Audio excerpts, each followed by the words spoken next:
Happy Halloween! It's Carrie from Quilter's Hideaway, and today we are going to make this table runner behind me. So if you're Team Candy Corn, stay tuned and let's make a candy corn table runner perfect for all of your Halloween needs. All right, to make this table runner, you're going to need a 1/4 yard of white and yellow fabric, 1/3 of a yard of orange fabric, and 2/3 of a yard of black fabric. Then your binding will take about 1/4 of a yard as well.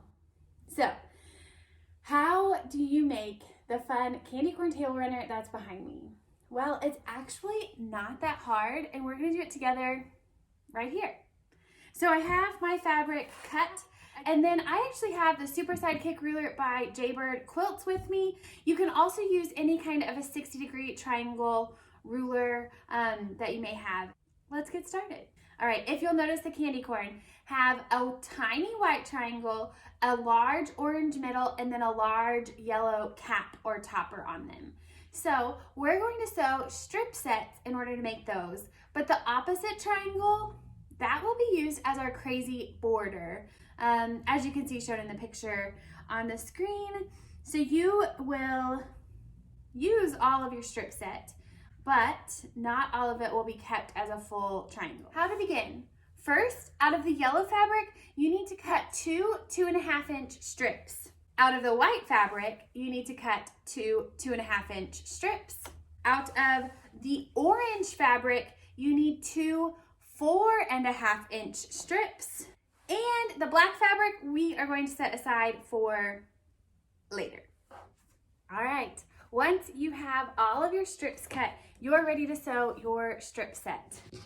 When you sew your strip set, you want to have a white, and then an orange, and then a yellow, just like you can see.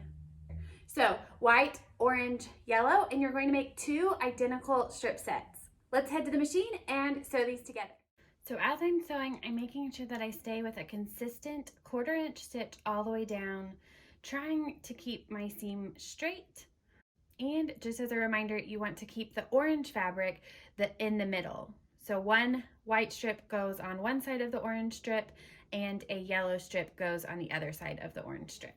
Just a reminder, you are making 2 strip sets. So each one will have yellow, orange, white, or white, orange, yellow, depending on how you look at it.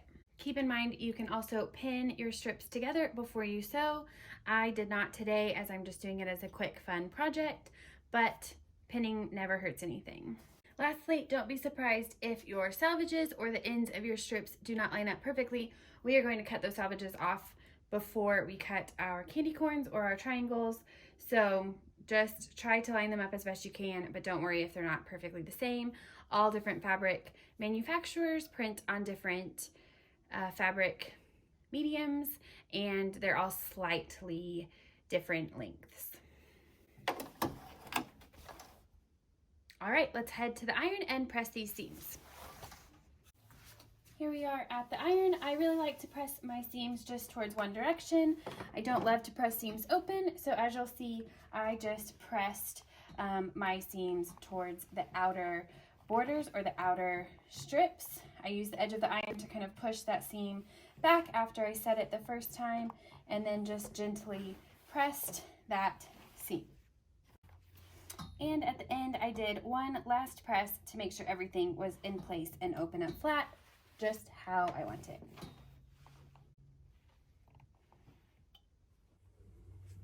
All right, now that you've sewn your 2 strip sets together, it's time to cut your triangles. Here I have my candy corn strip set, so yellow, orange, white. You'll make 2 of these, and then you'll head to your cutting table, grab your Super Sidekick ruler or an equilateral triangle that will cut an 8.5-inch strip, which is actually what you've made here. All right, to cut our triangles, first things first is we need to get the angle for our triangle. Now, if you're using just a triangle ruler, obviously you're just gonna lay that triangle down and cut on both sides of the triangle. If you're using a Super Sidekick ruler, we're going to twist it such that we can cut this angle. Remember, on a candy corn the smallest triangle is white. So I'm going to cut my first triangle, making sure that I'm cutting a small white piece first, and I don't have my triangle flipped for the big white piece. So small white little triangle on top. And then with the Super Sidekick, I line up the dashed lines. Those are seam guides, and kind of the rest of the ruler all the way down. It should fit just like so. And I'm going to cut. All right, this piece truly is scrap. I'm going to set it aside. There's a perfect skeleton right there. I could always use it for fussy cutting if I wanted to. Okay, using the Super Sidekick ruler, I'm actually going to flip it over upside down. That's how I'm going to get my triangle shape. Again, I line up the two dashed lines, top and bottom, as well as the solid line going down the edge of my cut line that I just made not that long ago. Make sure that you get up on top of the ruler so you don't have any shadows playing with your cut, and you make a cut. There is one candy corn. For this pattern, you need 5 of this shape, or 5 candy corns. So I'm just going to continue to flip the ruler.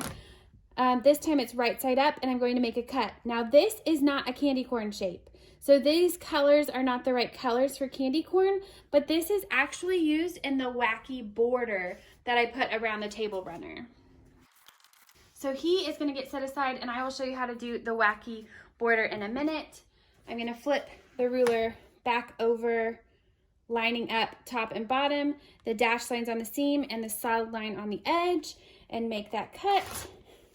He is another candy corn place. You'll also notice that at the top of my triangle, I do have a dead spot, or a flat piece. You want that, so when you sew your seam, your candy corn comes to a point. So there's the second one. Flip the ruler back. If you were using an equilateral triangle, you would just be turning the ruler as you cut, making sure that you cut both candy corn pieces and non-candy corn pieces, such as this. He gets set aside in the non-candy corn pile, and I continue cutting.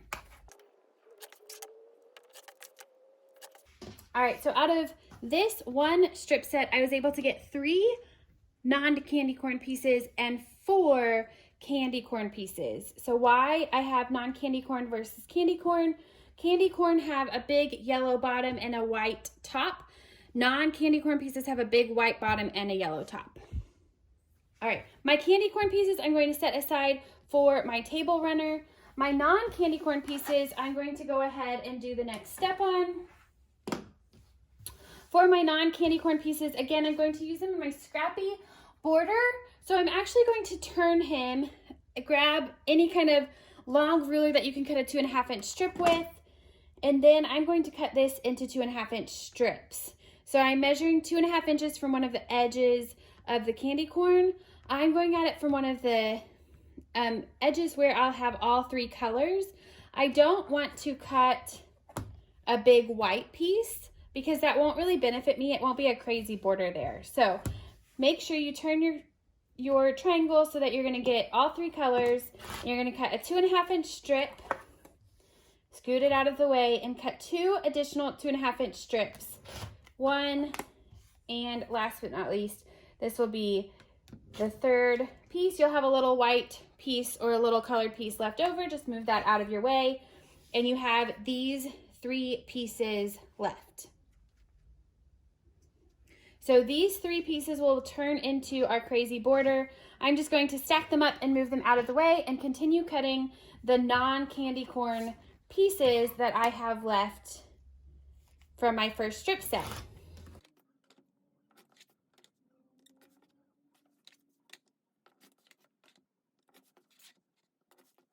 And last but not least, just because I don't want to waste anything, this is what is left for my strip set. I'm actually going to go ahead and cut one 2.5-inch strip off of this because I can get one more strip in before I get too far into that salvage, just like that. And if this salvage right over here bothers me, I can always pull out my Sidekick ruler and cut it off as if it was just a 2.5-inch triangle, just like this. So now he looks pretty similar to some of my other crazy pieces. All right, while we're on the topic of the crazy border, let's go ahead and talk about how to assemble it. It's truly just supposed to be a crazy border.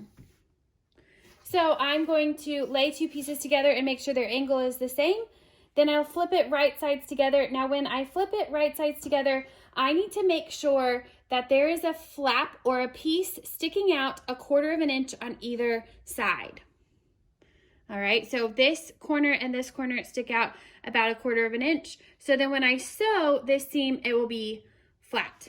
All right, so I just sewed the seam. Now when I open it up, you'll notice that the edges are flat with the rest of the strip, and I've created another fun little triangle to be part of the border. So I would continue to add pieces just like so, making sure that I have the right angle, laying them right sides together. You'll notice that on the yellow pieces and on some pieces, you have that blunt edge already, so you can line that up both with the angled edge and the straight edge. And then over here where I have the point, I'm just gonna make sure that he sticks out 1/4 of an inch beyond the new strip and sew that seam. So seam is sewn, I open it up and everything is flat. You'll notice this yellow triangle does not go all the way, or a point does not go all the way out to the edge. That is how you want it. So when you have the 1/4 inch seam that comes along here, when you add it to the quilt, then you'll have that perfect point on that triangle. And then I could continue on. My suggestion is to sew all of the strips from both strip sets together and then cut them down for the borders. Don't just sew as many as you think you need for the border. Go ahead and sew everything together, and sometimes 2 whites together are just fine. So you'll have 2 whites together, no big deal. I would sew those together, sew everything until I have one really long piece, and then that can be added to the quilt. As you can see, it's a scrappy border. I didn't pay attention to where any of the pieces would end or start, and it turns out pretty fun. So that is how I make use of all of the fabric without putting anything to waste. Let's move back to the candy corn pieces.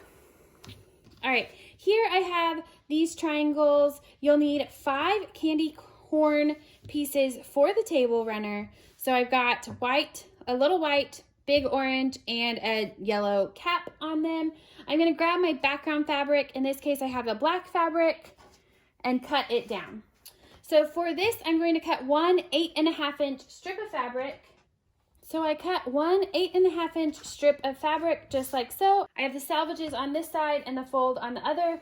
I'm going to go ahead and grab my Super Sidekick ruler by Jaybird Quilts, or your equilateral 60-degree triangle ruler, and I'm going to cut some half triangles. Now I want to leave this piece folded, so I'll get a right and a left side, or a right and a left half triangle with every cut. Step 1, I'll cut off the salvages. Make sure if you're using a triangle ruler that you know where the half triangle line is to cut, so you have that seam allowance worked in and you won't lose any of your points. For this project, you need 5 right side triangles and 5 left side triangles. And if you're cutting with the fabric, wrong sides together or right sides out, just like it comes off the bolt, you'll just make 5 half triangle cuts.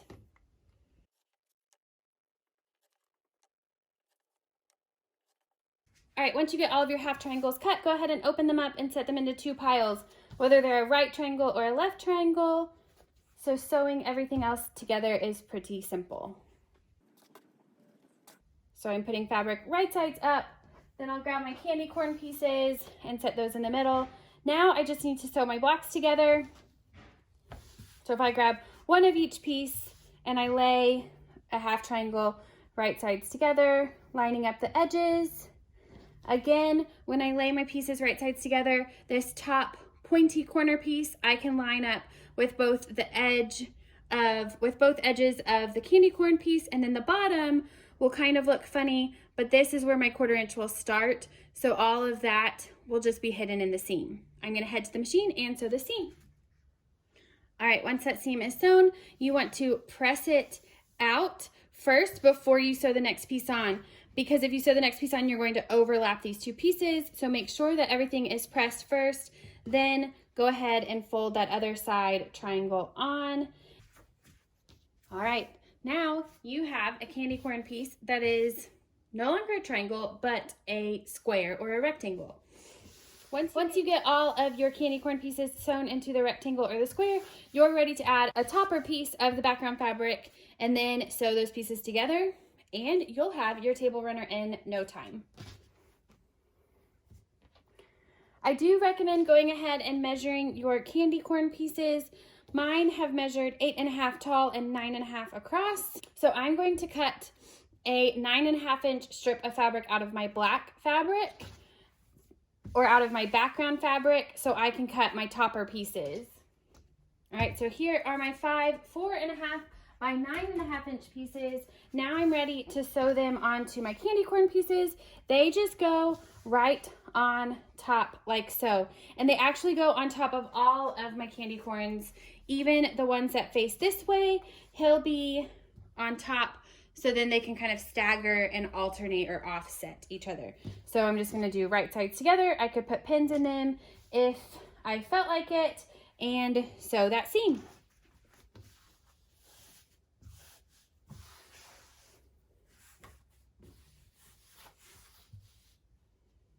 All right, once all the candy corns are done, you'll sew them together, add a 1.5 inch border, and then your crazy 2.5 inch candy corn border, and you have a table runner. All right, as you can see, that is how to make a fun, fast, and simple table runner that will look fantastic on your table for the holidays or even under your trick-or-treat basket. I hope you have a great Halloween. Let us know in the comments below if you make the candy corn table runner and what you're dressing as for Halloween. I hope you guys subscribe and stay tuned for our next video. You never know what free pattern we might come up with next. Have a great one, and we'll see you at the machine next time.